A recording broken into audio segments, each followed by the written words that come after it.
Hello everyone, back at it again in my little yellow kayak. We've got a great morning for a paddle, but not great conditions for fishing. No clouds, no overcast skies. It's still early, at least I've got that going for me. Northeast winds. I prefer southwest or west, something like that. South. But you know what? We're out here and we're going to make it work. Now, different times of the year, depending on what's biting best, I might go for stripers if I had time and travel time. Or I might go for trout if it was cold.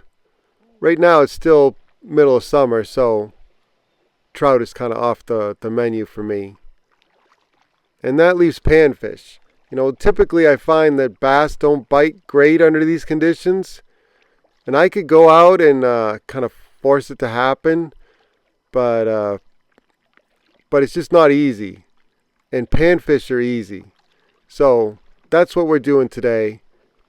And I picked a pond that was close to me, mostly just because of that, because it's close to me, but also because of the wind direction. And it's a little bit sheltered in this pocket here. I can fish in relative comfort in my little boat. But wherever you live across the country, or even across the world, there's probably a place like this somewhere near you where the pan fishing is pretty good. Now around me, the panfish are pretty much untouched. In the winter people target them ice fishing, jigging, but in the summer months they're pretty much ignored. And they really do provide a good backup plan, or maybe you just want to take a kid fishing, or somebody that hasn't done a lot of fishing before, or maybe you just want to get on a bite that's fun and easy. You haven't had a great summer bass fishing.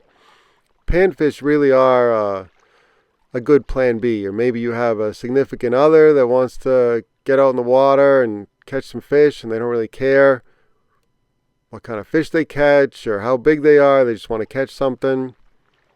They really are a great sport fish. A lot of fun to catch on light gear. So that's what we're doing today. Now, I was out here earlier in the month and I was bass fishing. And I did okay bass fishing. They treated the weeds with some weed killer, which I hate. So the weeds are kind of dying back.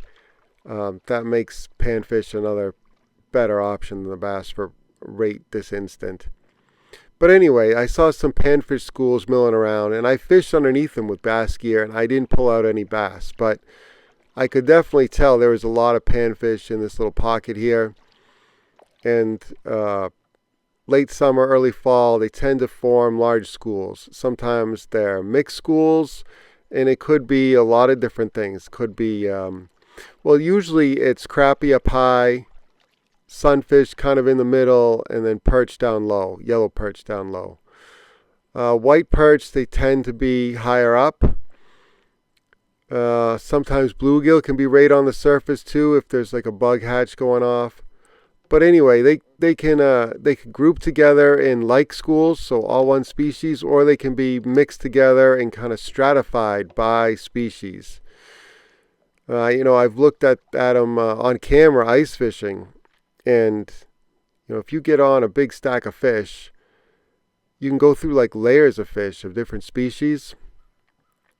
It's wild how they all congregate. Anyway, I paddled up to one of these schools. It's kind of hard to see because of the wind. There's a little bit of a ripple on the water. But there's some bugs on the surface, and there's some panfish with the bugs and underneath the bugs. They looked a lot like water striders. It didn't look like a hatch was going off. But pretty much as soon as I paddled into them and took a cast, I was on. And I'm using my my control lure. It's a Z-Man shad fries in the electric chicken color. It's a pink chartreuse combo. That's a nice crappie. Also happens that usually some of the bigger panfish bite early, and as the sun gets higher, if I really was trying to catch the biggest panfish, I'd be out here even earlier. But that's okay. I'm just out here for fun. I've got a 7-foot Daiwa Presso rod, a 2-piece. and a 1000 size Daiwa reel. That happens to be a Fuego, but anything from the Legalis on up is great in the Daiwa lineup. 6-pound Berkeley X9 braid to a 6-pound mono leader. You don't need ultra high-end gear, but it does help to have good gear so you can get some distance on your cast, you can feel the bites, you can set the hook. You can go with the cheapest gear you can find and still catch plenty of fish. It's just a little harder if you have like a 4'6" noodle of a rod. It's harder to feel the bites, it's harder to set the hook, it's harder to get distance, it's harder to reach the fish, it's harder to pick up line. But you can do it, and I've done it plenty with little cheap ultralight rods. But it is nice to have good gear. The ultra high-end gear for panfish, there's another crappie. The ultra high-end gear for panfish, to me, doesn't make a ton of sense. I catch a lot of fish on good gear, and if I was going to spend the extra money for high-end gear, I definitely put it towards like specialized saltwater gear or specialized bass gear, where sensitivity and distance and feel can make a big difference in catch rate. Not so much with panfish, at least around me. I just don't feel like spending the extra money would give me a bigger return. But that Z-Man shad fries is just deadly. After you go through a bunch of fish, they will rip off the tail, but compared to regular plastisol baits, they're much more durable, 10 times as durable as some other plastisol little swim bait. And so I can catch a lot of fish on one bait. That alone is worth the price to me, just so you're not wasting time changing baits all the time. But this particular bait, you look at it in the water and the tail's barely doing anything, but it is kicking back and forth. It's just very, very subtle. But the fish absolutely can feel that. They can detect it. Maybe through their lateral line if they have one, or they can feel that kicking tail. That's all I know. And they will come and hunt it down. It's super easy to fish. You cast it out, count it down. You can count it down to the bottom, start reeling. That's a good way to do it, easy. You can count it down, 1 second for every foot, just about. And then start reeling. If you get bit on a 10 count, do that 10 count every time. But I'm just counting it down and popping it off the bottom if I feel like I'm into some thin weeds on the bottom. And then it's just a slow roll back in. It's dirt easy. I don't give it any handle bumps. I don't give it any rod twitches unless I'm getting bit or I feel weeds. Just dirt, simple retrieve, slow and low. That is the tempo. And then they eat it. So if I'm unsure what to throw, or I'm unsure which species is predominant or size, this is how I start. And then it's just slow roll back into the boat till I get bit. So I was casting out into deeper water for the crappie once I started catching crappie. And I was also casting at schools of panfish I could see milling about. And then getting under those schools and slow rolling the bait back to me. Now if they're being difficult, you can add some scent to the bait, like smelly jelly, that's a good one, or Procure. For panfish, I don't even think the flavor matters. It's just whatever you have on hand. If you have crawfish flavor, even though it doesn't look anything like a crawfish, you can use that. You can use a saltwater flavor, menhaden.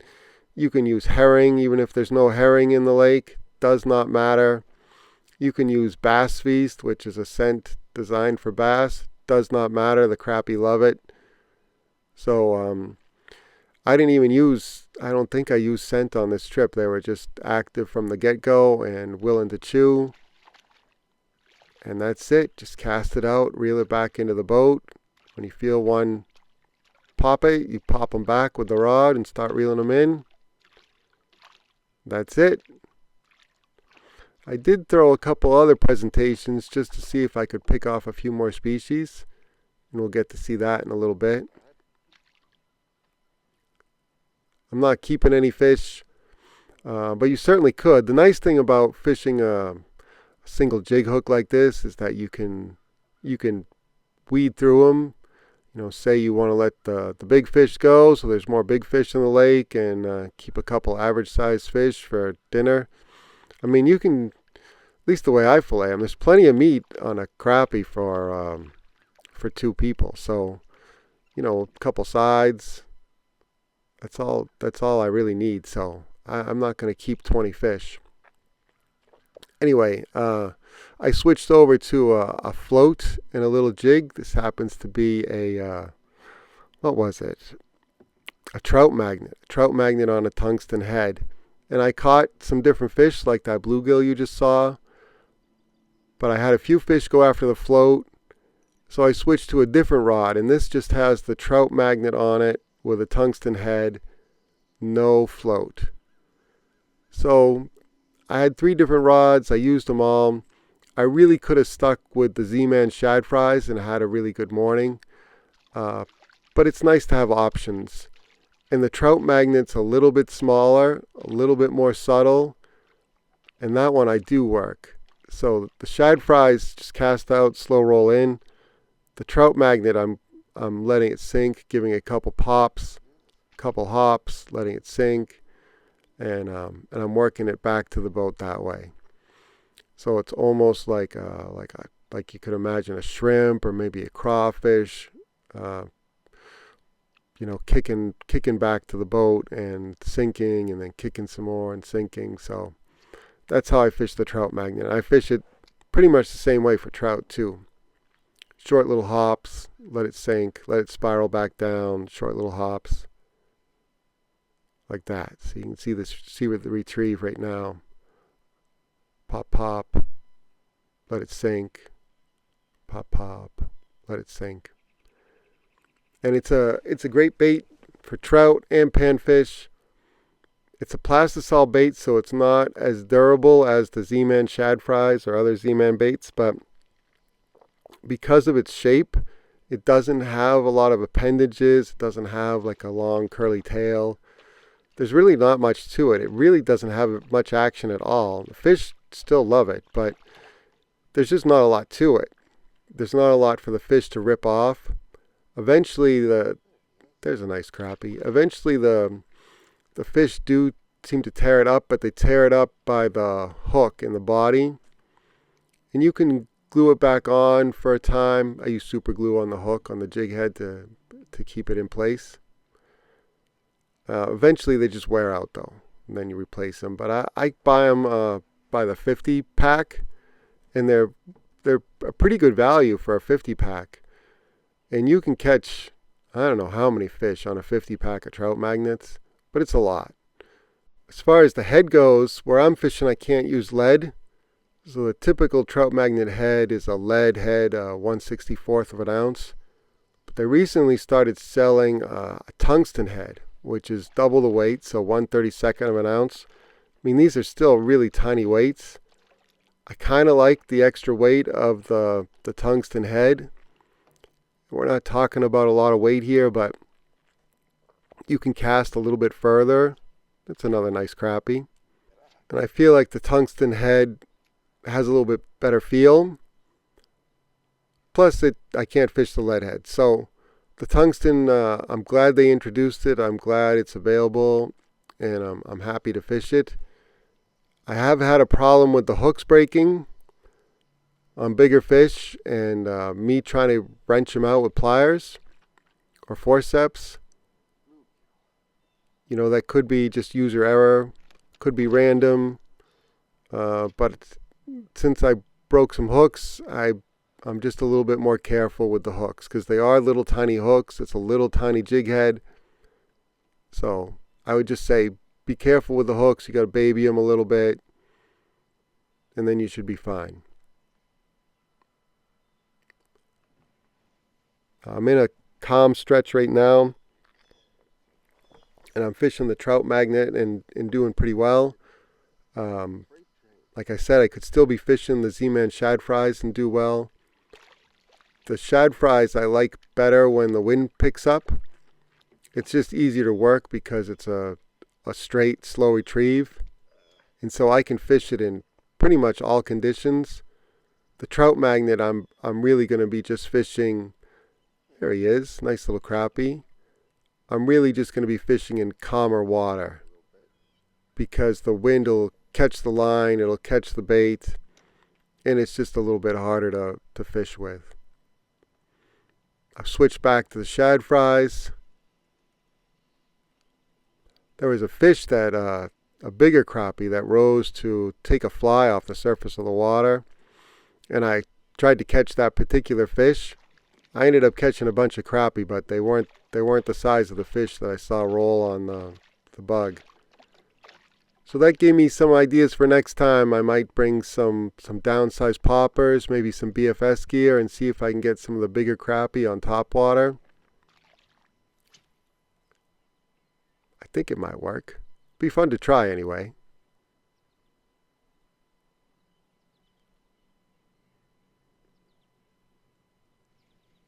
That one hit it on the drop. I was trying to feel for bottom. I couldn't feel it, and then I set the hook because the fish had taken it already. So you kind of have to pay attention. They will grab it on the drop. They will grab it as soon as it hits the bottom.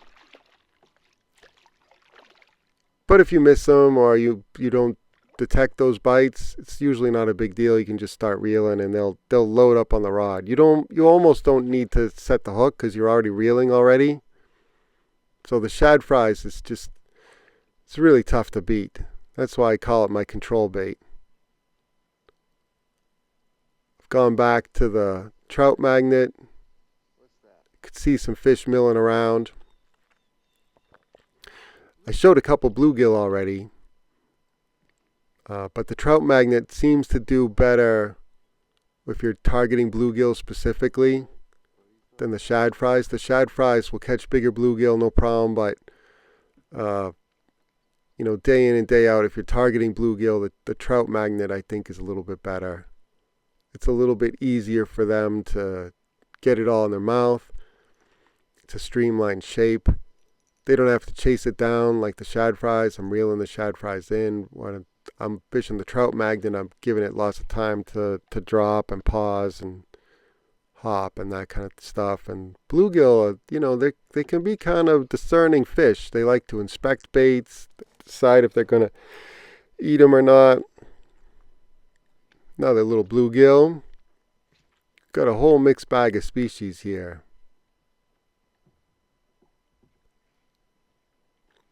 I ended up with some white perch too. I don't know if that's the next fish coming up or not, but somewhere around here I ran into a school of white perch. And originally I thought they were bluegill because they were milling around on the surface. But there was at least a couple pods of white perch.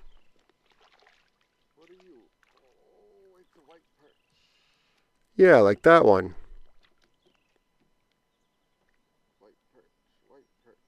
They get a lot bigger than that.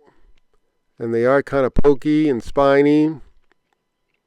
He stuck me a little bit at first. That's okay. I guess I stuck him first.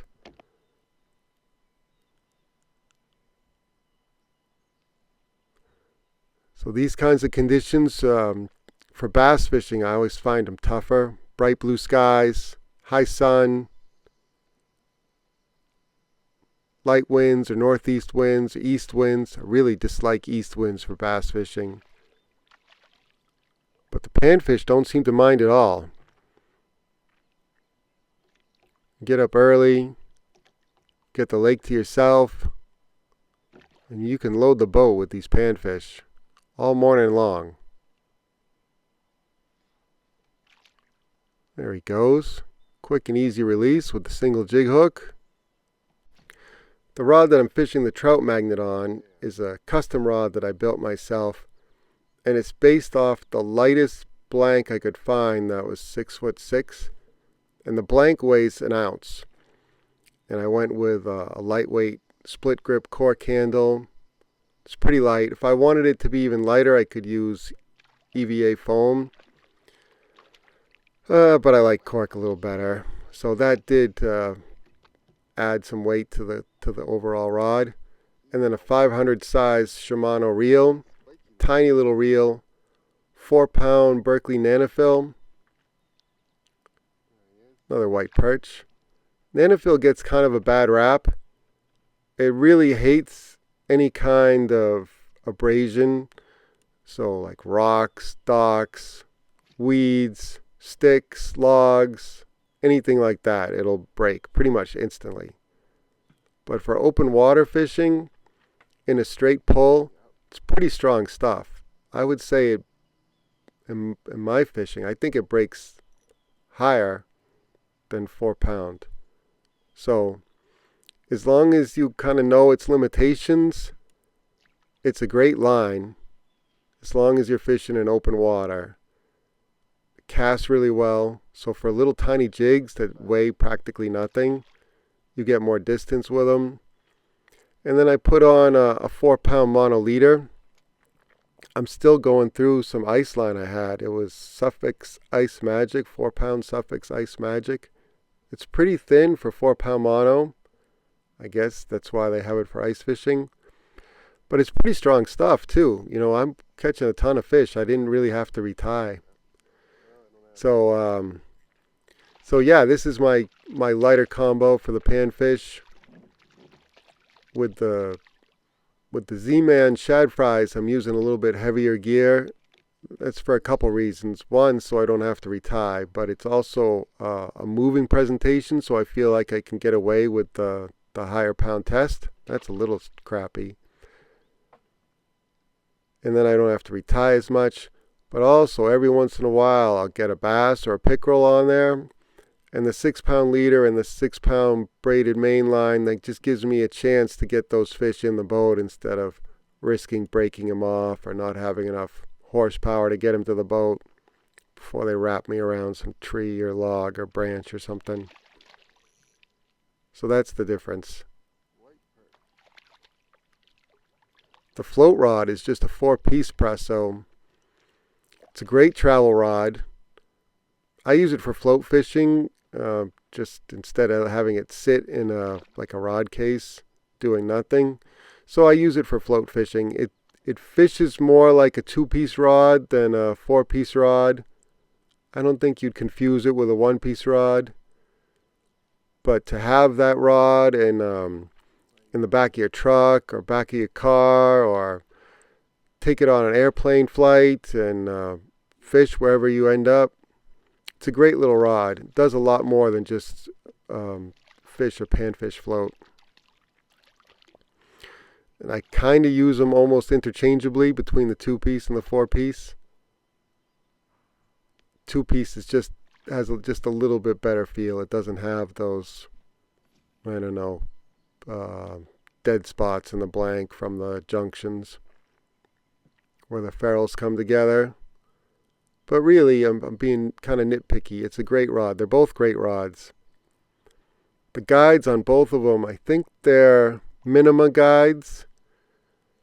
And they're a little bit coarse by today's standards. It's definitely not like a zirconia insert guide. And they're loud with mono or fluoro. So that's why I'm fishing with braided line. That's one of the reasons I'm fishing with braided line, is those minima guides. They're not the greatest guides on the pressos. The blank, I think, is great. It's got a fast action, but I would call it more like a moderate fast.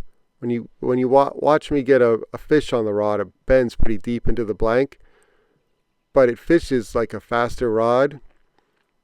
So I have pretty good feel on this. It's definitely not a complete noodle like some lower end rods. So I've got pretty good feel, but once I hook a fish, it bends deep into the blank. I can keep them pinned pretty well. The 7-foot rod gives me plenty of distance. I can cast pretty accurately. I can cast far. I've got good feel, especially with the braid.